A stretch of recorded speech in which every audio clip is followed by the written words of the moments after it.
বাসায় যেভাবে পারফেক্ট ভাবে চিকেন ফ্রাই বানাতে পারবেন সেই রেসিপিটাই আমি শেয়ার করব। আর এই রেসিপিটা আমি কিছু সিক্রেট টিপসও শেয়ার করব, আশা করছি ভালো লাগবে। আর এভাবে কিন্তু চিকেন ফ্রাই একদিন বানিয়ে আপনারা মাস জুড়ে ফ্রোজেন করে রেখে খেতে পারবেন। উপরটা অনেক বেশি ক্রিস্পি হয়ে থাকে আর ভিতরটা জুসি। আশা করছি পুরো রেসিপি ভালো লাগবে। মিডিয়াম কাট করে কেটে নিয়েছি চামড়া সহ মুরগির মাংস। এখানে আপনারা বড় বা ছোট করে কেটে নিতে পারবেন। হাফ টেবিল চামচ করে আদা এবং রসুনের গুঁড়া দিয়েছি। 1 চা চামচ পেঁয়াজের গুঁড়া দিয়ে দিচ্ছি। হাফ চা চামচ সাদা গোলমরিচের গুঁড়া, 1 টেবিল চামচ লাল মরিচের গুঁড়ো, হাফ টেবিল চামচ ধনিয়ার গুঁড়ো, ম্যাগি সস দিয়ে দিচ্ছি হাফ টেবিল চামচ, হাফ টেবিল চামচ দিয়ে দিচ্ছি ওয়েস্টার সস, টমেটো সস দিয়ে দিচ্ছি হাফ টেবিল চামচ পরিমাণে। এই রেসিপিতে আমি যে উপকরণগুলো ব্যবহার করেছি সবগুলাই দেওয়ার চেষ্টা করবেন। এখানে চিকেন পাউডার নিয়ে নিচ্ছি আমি 1 টেবিল চামচ পরিমাণে।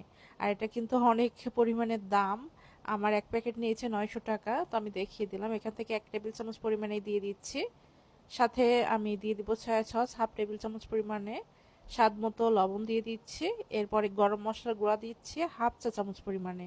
এখন হাত দিয়ে ভালো করে মিশিয়ে নিতে হবে। এখান থেকে একটা সসও কিন্তু বাদ দেওয়া যাবে না। ভালো করে মেখে নেওয়া হয়ে গেলে এখানে ডিম দিয়ে দিব একটা। ডিমের পরিমাণ যদি চিকেনের পরিমাণ বাড়ান সেক্ষেত্রে ডিমের পরিমাণ বাড়িয়ে দিবেন।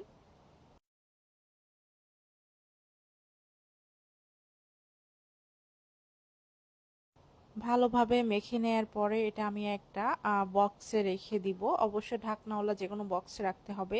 আর আমি এটা হচ্ছে সারা রাতের জন্য নর্মাল ফ্রিজে রেখে দিব। ভালো রেজাল্ট পেতে অবশ্যই কিন্তু চিকেনটা এভাবে মেরিনেট করে একদিন ফ্রিজে রেখে দিবেন। এরপর একটা পাত্রে নিয়ে নিচ্ছি 1.5 কাপ পরিমাণ ময়দা, হাফ কাপ কর্নফ্লাওয়ার, মরিচের গুঁড়ো হাফ চা চামচ, এখানে আমি লবণ দিয়েছি পরিমাণ মতো, সাদা গোলমরিচের গুঁড়ো দিয়ে দিচ্ছি হাফ চা চামচ, আদা রসুন এবং পেঁয়াজের গুঁড়া দিয়েছি হাফ টেবিল চামচ করে। চিকেন পাউডারও কিন্তু দিয়েছি এখানে হাফ টেবিল চামচ পরিমাণ। ভালো করে মিশিয়েও নিয়েছি। অবশ্যই চিকেন পাউডার ব্যবহার করতে হবে।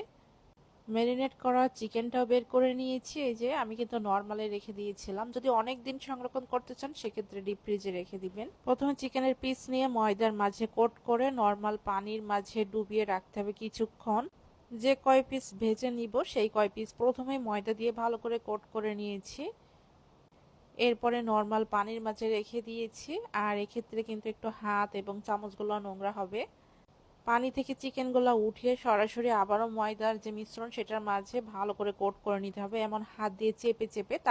এরপর উপর থেকে ময়দাগুলো ঝেড়ে ফেলে দিবেন। আর এক্সট্রা হচ্ছে গায়ে যেগুলো লেগে আছে দেখবেন খুব এক সুন্দর একটা লেয়ারের মতো তৈরি হয়েছে।